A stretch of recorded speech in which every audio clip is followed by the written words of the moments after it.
ডোমকল মহকুমায় উদ্ধার হলো 1064 বোতল ফেন্সিডিল। পুলিশ ও বিএসএফ এর অভিযানে মহকুমার দুটি ভিন্ন জায়গা থেকে উদ্ধার হয়। এই ঘটনায় বিএসএফ একজনকে ও পুলিশ একজনকে গ্রেপ্তার করেছে। পুলিশ সূত্রে জানা গেছে, গোপনে খবর পেয়ে মুর্শিদাবাদের রানীনগরের শরণদাজপুর এলাকায় অভিযান চালায় পুলিশ।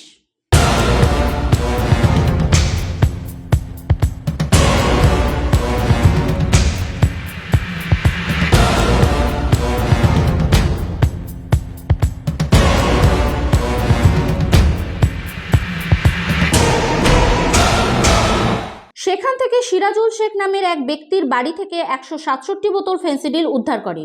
ওই ঘটনায় গ্রেপ্তার করা হয় আনোয়ার হোসেন নামের এক ব্যক্তিকে। পুলিশ জানিয়েছে, ধৃতের বাড়ি রানীনগরের কাহারপাড়া এলাকায়।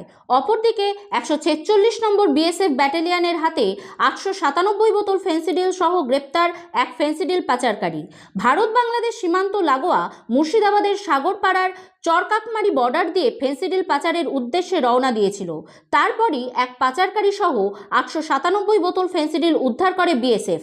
আটক করার পরেই সাগরপাড়া থানার পুলিশের হাতে তুলে দেয় 897 বোতল ফেন্সিডিল সহ ওই পাচারকারীকে। বৃহস্পতিবার ধৃত দুজনকেই পুলিশি হেফাজতের আবেদন চেয়ে বহরমপুর জেলা আদালতে পাঠায় রানীনগর ও সাগরপাড়া থানার পুলিশ। সুনিতা, মুর্শিদাবাদের সর্বকালের সেরা এবং ঐতিহাসিক বস্ত্র প্রতিষ্ঠান।